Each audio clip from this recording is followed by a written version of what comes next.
The following is brought to you by Straight Games for all your new and used games and accessories.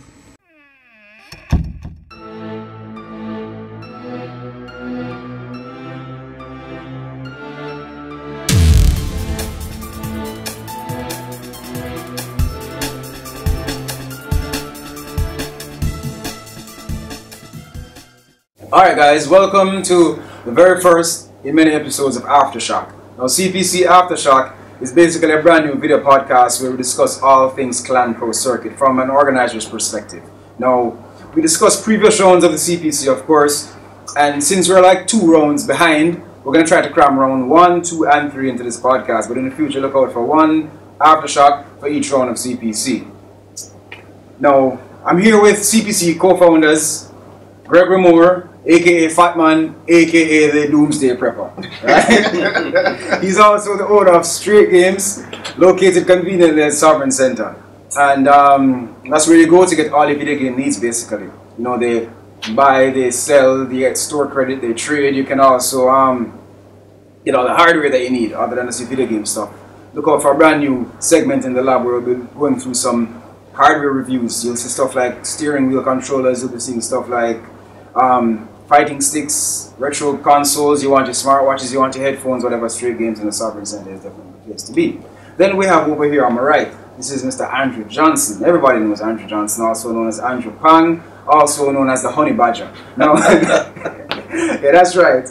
Andrew Johnson is responsible for the group Fighters Allegiance. Now, Fighters Allegiance is not just a Facebook group, it's also a physical group where a group of gamers come together to basically to play fighting games. That's all they do. I mean, don't you ever try to get Andrew Johnson to play anything like Forza or Call of Duty or anything like that? No, it's forbidden. So yeah, that's all they do. No, but in all seriousness, I spoke to Christopher Yuffie Reed, and you know, he told me that Fighters Allegiance is a whole lot more than that. Himself and Dane Kelly was letting me know that Fighters Allegiance right across the board, but they primarily focus on fighting games. If you check Andrew's, you know, resume, you know, his history, he dominates at every fighting game out there. You know what I'm saying? So other than the other day when I beat him terribly in Tekken, but that's another story, so we don't want to get into that. I don't want to embarrass him. I mean, I give my 2-3 perfect. Yeah, that's right. You have to give something. Yeah, so basically, that's where it is. Now, the CPC, just for all those who have been following up, you know, it's eSports group formed by us 3, you know, and the way we push the CPC is a very organized way, a very systematic way, a very strategic way, you know, methodical, you might say. You know, we put a lot of planning into it, and you know, to elaborate a little bit more on the organizational aspect of it, Gregory.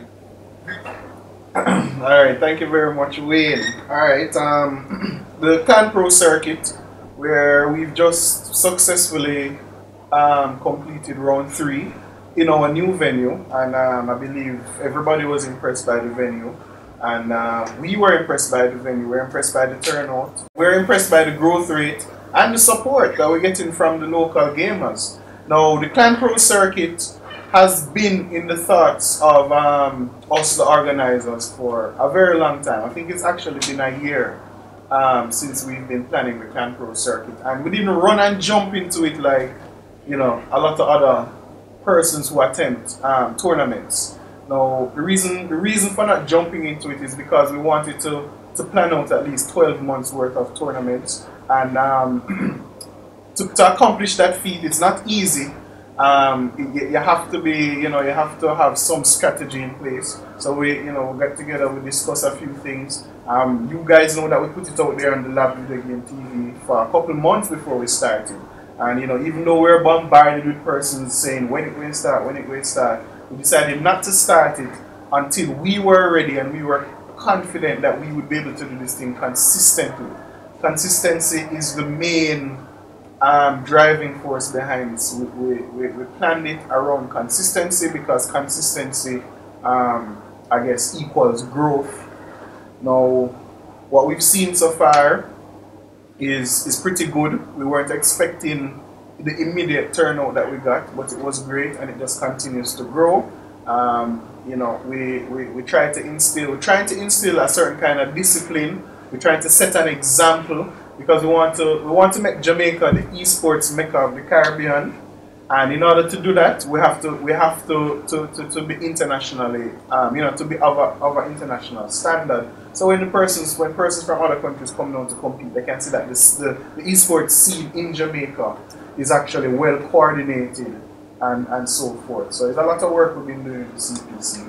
As far as what we're looking for, Jamaica, they're legalizing marijuana. If you're a Rastafarian, you can walk up and down and do this spliff.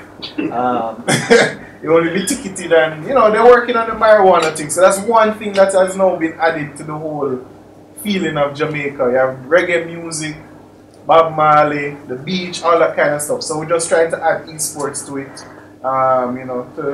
to increase the tourism factor as well. So that is the plan, the vision of the CPC for Jamaica to be an esports mecca for the Caribbean. And we're working diligently at it. So we're hoping to achieve that in a short space of time.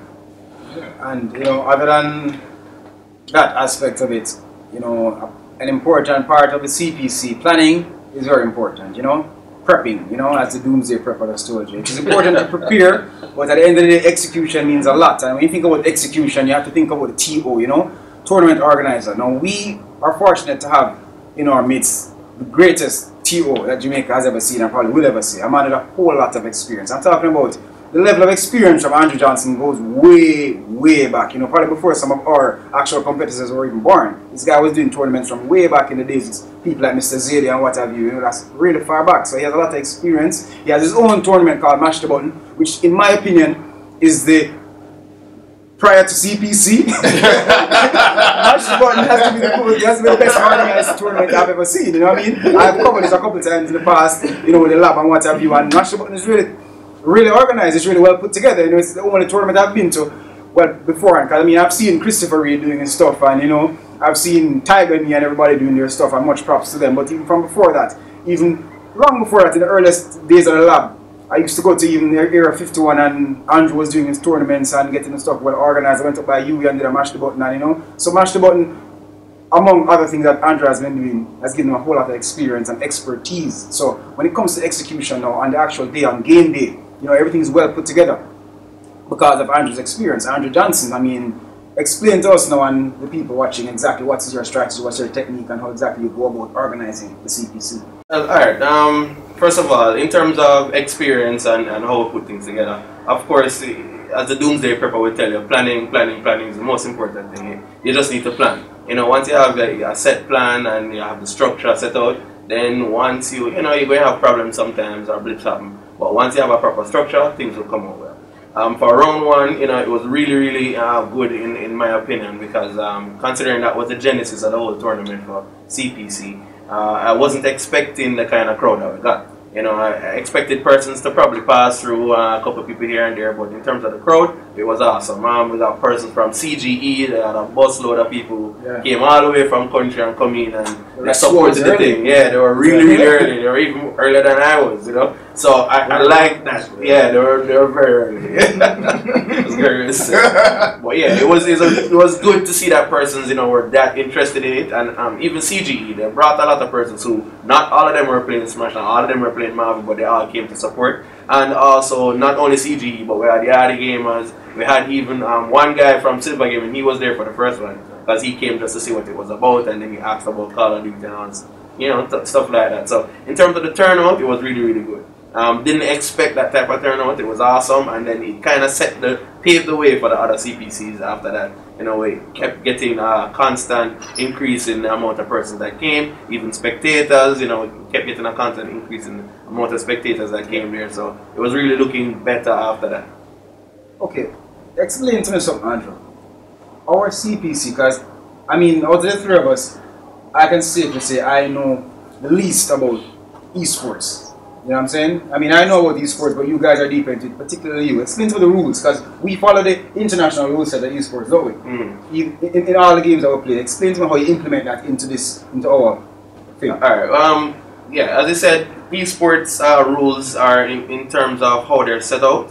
They're very general, and they can be generic at times because some of the rules have to be tailored to where you're from. But rules that we're using are usually international standard rules like MVG and tournament organizations like that usually have abroad.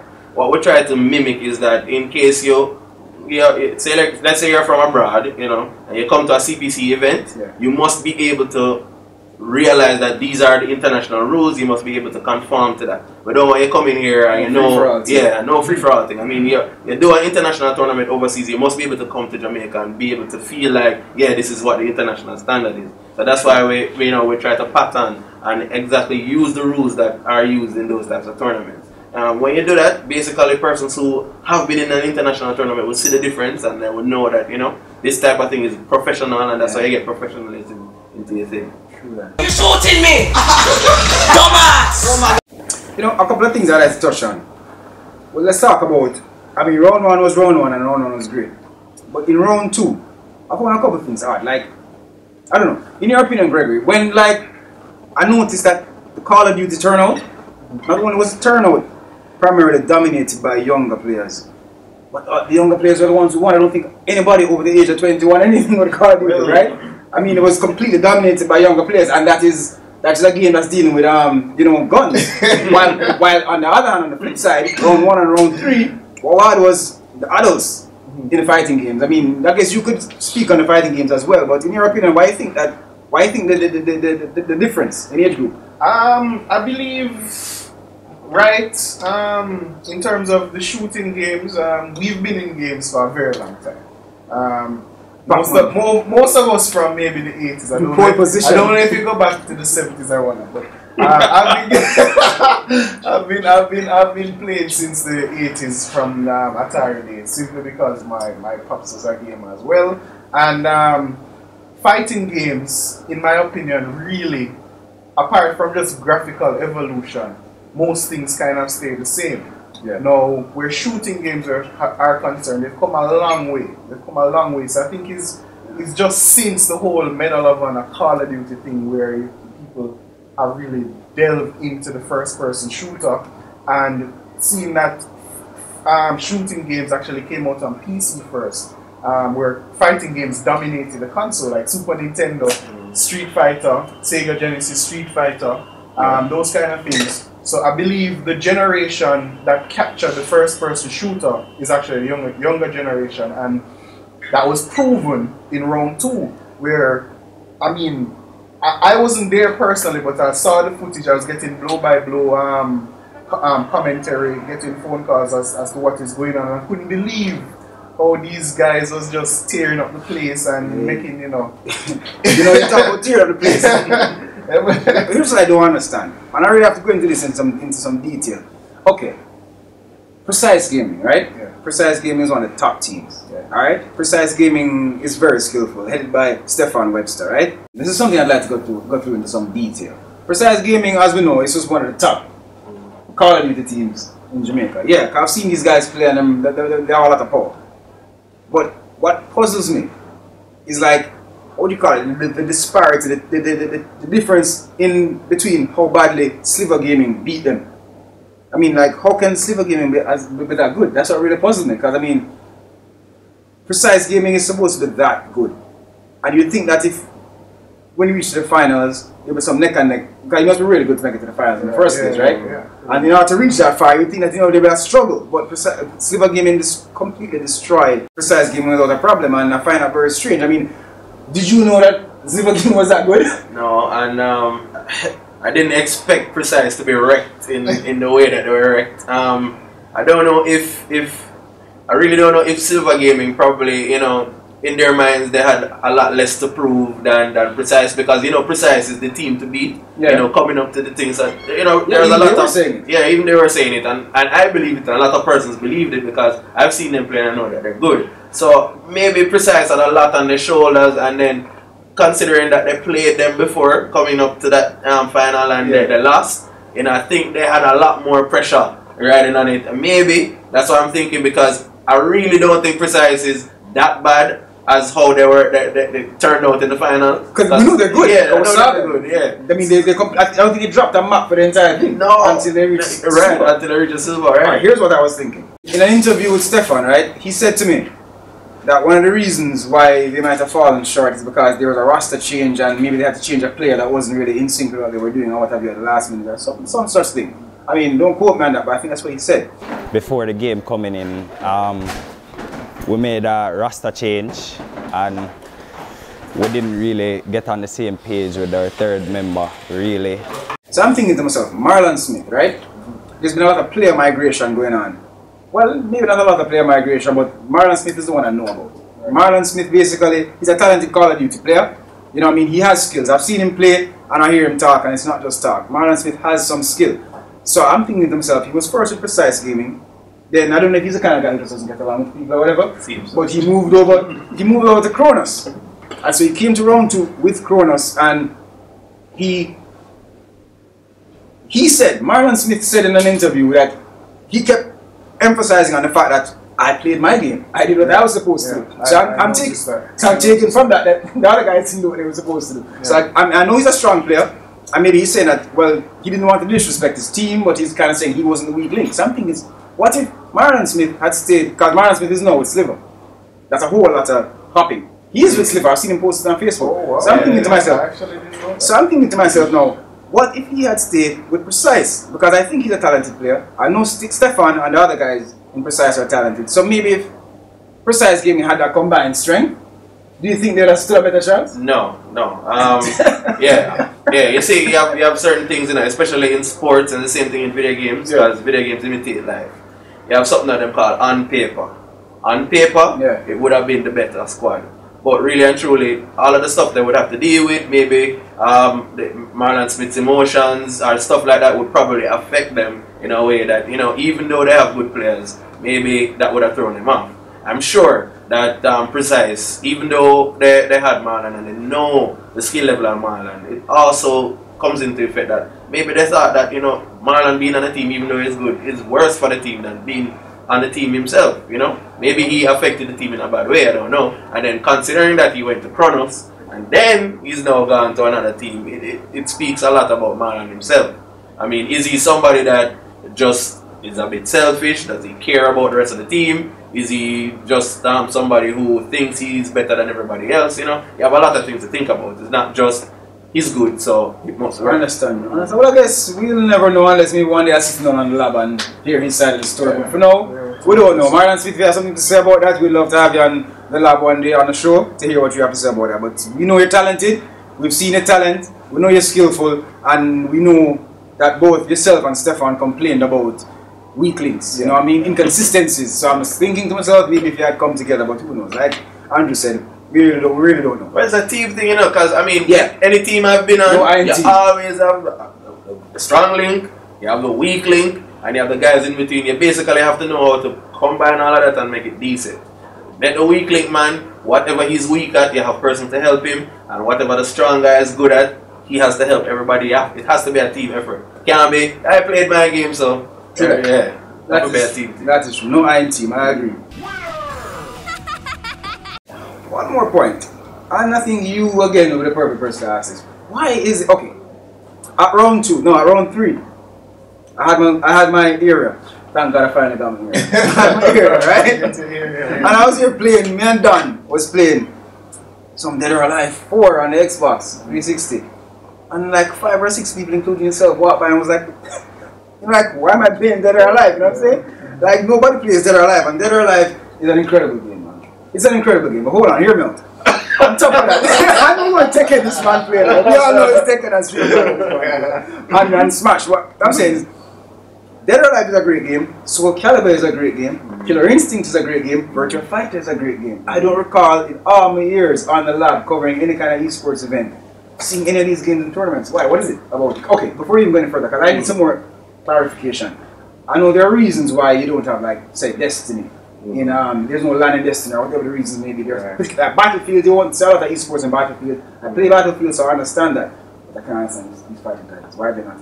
Alright, has to do with popularity. That is the biggest thing that drives fighting titles. Popularity. Dead or Alive is an awesome game, even though, you know, I prefer Tekken. But Dead or Alive is an awesome game. One thing with Dead or Alive is that fighting game persons are purists. You know, they're purists in terms of Dead or Alive is a little bit low on the execution. So people who are purists would say, the game too easy or the execution is too easy. So there are a lot of reasons why people don't prefer Dead or Alive to a lot of fighters. But really and truly, it's more the popularity why a lot of people don't see that in tournaments. You called some other games. Soul Calibur. Soul Calibur actually does do well in tournaments, but as I said before, it's a popularity. Soul Calibur is an awesome game. It's robust in terms of the graphics. Graphics are good. In terms of the play mechanics, it's excellent. It's easy to pick up, and it's not that as easy as Dead or Alive, but it's something that not as hard as Virtua Fighter. Not as hard as Virtua Fighter, not as hard as Tekken. Right in the middle, it's a sweet spot, but a lot of persons still don't pick up Soul Calibur sometimes, and it comes around in a few tournaments, but then in terms of the time, because between each Soul Calibur there's a big gap of space where probably updates and stuff over. So it's not as popular as the other games that are being updated and new characters introduced into. So that's why you find some of those games maybe not as popular as the Street Fighters.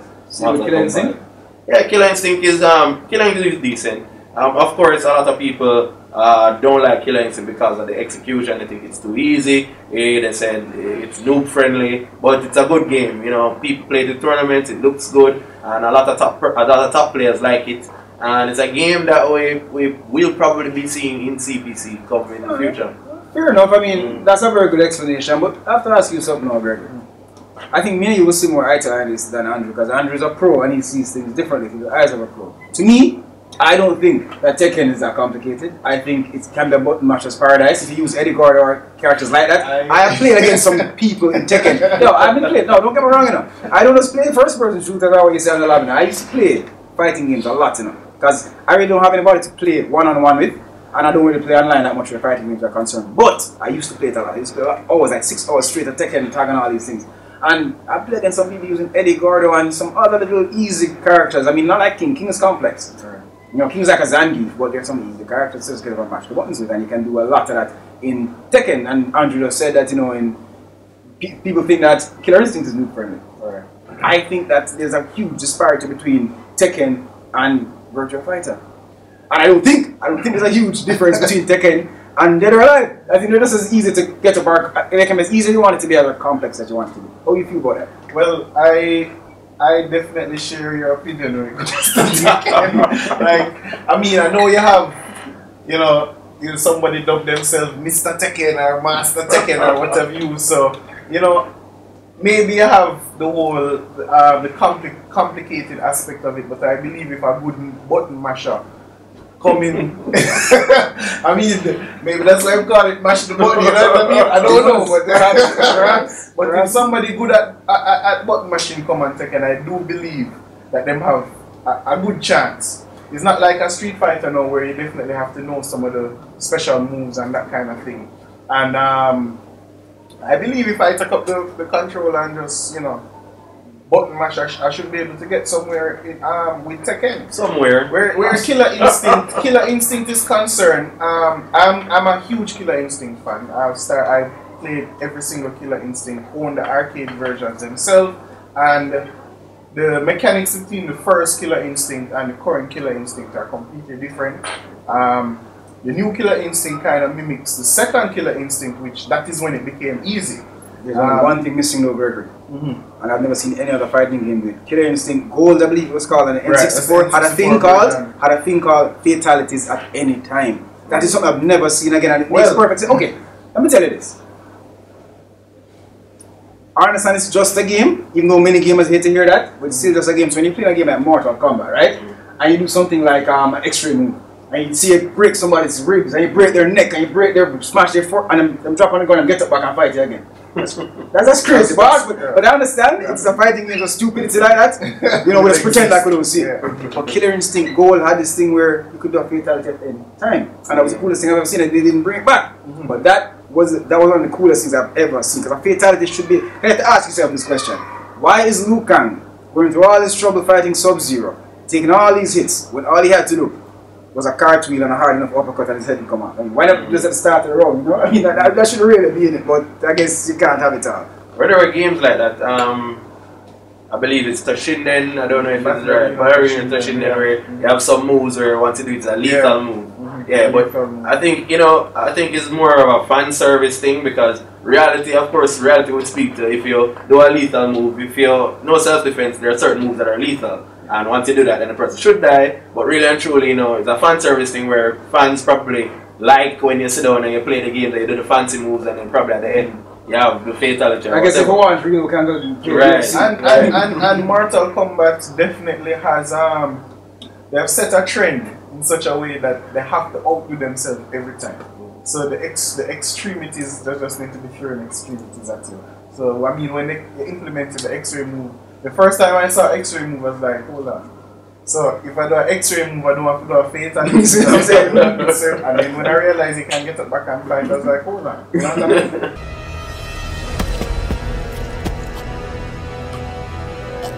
But just to wrap things up, I mean, Gregory, give us an idea of what we can be expecting without too many spoilers, without giving away too much. What can we expect from round 4? As a lot of people are wondering what we're going to do in regards to genre and so forth, and if we're going to switch it up a little bit. But give us an idea of what we can expect for round 4 and what you expect from round 4. Alright, well, round 4 pretty much we are going to be doing some switching up. We're going to go towards a genre that we've never tried before.